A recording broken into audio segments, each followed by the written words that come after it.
বউ, আমি তো খুব দ্বিধাদ্বন্দ্বের ভিতর আছি, বুঝছো? তোমার আবার কি হইলো? ভালোই তো ছিলা। ভালো তো ছিলাম, এখন বিষয়টা এমন হয়েছে, আসলে সংসার করতে গেলে তো অনেক কিছু করা লাগে। এখন মনে করো যে তুমি বউ আর আমার মা, এর ভিতরে যদি দুইজনের দ্বন্দ্ব লাগে বা ঝগড়া লাগে, হ্যাঁ, তখন সেক্ষেত্রে আমি কার পক্ষ নেব? আমি তো এই জন্য বিশাল দ্বিধাদ্বন্দ্বে আছি। এখন তুমি বলো। মানে এই এই এটার কারণে তুমি দ্বিধাদ্বন্দ্বের মধ্যে আছো? হ্যাঁ, আমি খুব দ্বিধাদ্বন্দ্বের ভিতর আছি এটা নিয়ে। আসলে দেখো, কথা হচ্ছে যে তোমার মা তো সারাদিন মনে করো শুয়ে বসেই খায়, কোনো কাজ তো কিছু করেই না, আর সে রিল্যাক্সে তার মতো সময় পার করে। আচ্ছা ভালো। আর তোমার এই যে সংসারের যাবতীয় কাজ, রান্না বান্না সব কিন্তু আমি তোমার বউই করে থাকি, তাই নাকি? আমি তো না, করি। সেটা ঠিক আছে, হ্যাঁ, হ্যাঁ, সেটা মানলাম। সব কিছুর পরেও মনে করো যদি তোমার মায়ের সাথে আমার ঝগড়া লাগে, তাইলে বলবো যে তুমি তোমার মায়েরই পক্ষ নাও। কেন আমি বউ? কখনো বলবো না যে তুমি আমার পক্ষ নাও। কেন, কি জন্যে? তাই বলে আবার তুমি এইটা ভাইবো না যে তোমার মা তোমার মানে 10 মাস 10 দিন গর্ভে রাখছে, তোমাকে ছোট থেকে বড় করছে, তোমাকে পালছে, তুমি তার ছেলে, এই জন্য তোমার মায়ের পক্ষ নিতে বলতেছি তা না। তোমাকে তোমার মায়ের পক্ষ নিতে এই জন্যই বলতেছি যেন আমার পক্ষ নিলে তুমি সবার কাছে কালার না হও।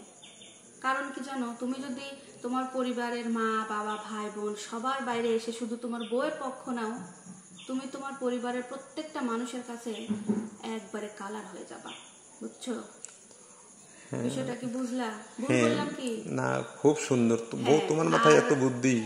না বুদ্ধি না, শোনো, এটা সংসার করতে আসলে অনেক কিছু বোঝা লাগে। আর তুমি যদি সবার পক্ষ নাও, তোমার মায়ের পক্ষ নাও, তোমার জন্য মন খারাপ খালি আমার হবে, আমি একজন মানুষ কষ্ট পাবো।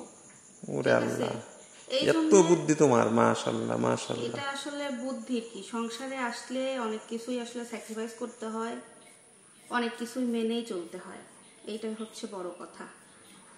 অসাধারণ, আমার তোমার বুদ্ধি শুনে আমি খুব খুশি। যাও, এজন্য তোমাকে আমি স্পেশাল একটা সারপ্রাইজ দেবো, ঠিক আছে? এইটার জন্য হ্যাঁ, সারপ্রাইজ? তো এত সুন্দর সলিউশন দিয়েছো, আমার টেনশন এখন দূর হয়ে গেছে, ঠিক আছে? এই জন্য তোমাকে আমার পক্ষ থেকে 5,000 টাকার উপহার আছে। দাঁড়াও, আমি তোমাকে টাকাটা দিচ্ছি, এবং তোমার বিশেষ একটা দিনে, ঠিক আছে? দিনটা কি বলবো? কি দিন বলো তো? হ্যাপি বার্থডে টু ইউ বউ। মানে কি তোমার এটা হচ্ছে আমাকে এই গিফট দেওয়ার জন্য এত নাটক না? হ্যাঁ, এই তোমাকে গিফট দেবো বলেই এত ঘুরিয়ে পেঁচিয়ে কথাগুলো বলে। যাই হোক, এত সুন্দর আমাকে তুমি আমার চিন্তা মুক্ত করে দিয়েছো, এই জন্য আমার পক্ষ থেকে তোমাকে নাও মাত্র 5,000 টাকা তোমার বার্থডে উপলক্ষে। তুমি এটা তোমার জন্মদিনের উপহার, ঠিক আছে? সত্যি 5,000 টাকা হ্যাঁ, উপহার? 5,000 টাকা তোমার, আমি কি করব? তোমার হ্যাপি বার্থডে উপহার। তুমি যেটা ইচ্ছে তুমি সেটা কিনতে পারো। সেটা হতে পারে গহনা। এখন কেউ টাকা দিলে আমি আমার সংসারের জিনিসই কিনি, এইটাই আমার সবথেকে বড় উপহার। এজন্য তো তোমার অনেক অনেক ধন্যবাদ। তবে তুমি প্রথমে এসে যে কথা বলছিলা যে তুমি দ্বিধাদ্বন্দ্বে আছো মায়ের সাথে, এটা তো তোমাকে একটু কিউরিসিটি বাড়াই দিছে। না সত্যি আমি চিন্তা করছি কি ব্যাপার হঠাৎ করে তোমার মাথায় এরকম চিন্তা, কারণ আমার তো কোনো ঝগড়াঝাটি এরকম কোনো কিছু নাই। তারপরে আচ্ছা একটা সুযোগ খুঁজতেছিলাম, এজন্য তোমাকে গিফট দিলাম। ঠিক আছে, রেখে দাও তুমি।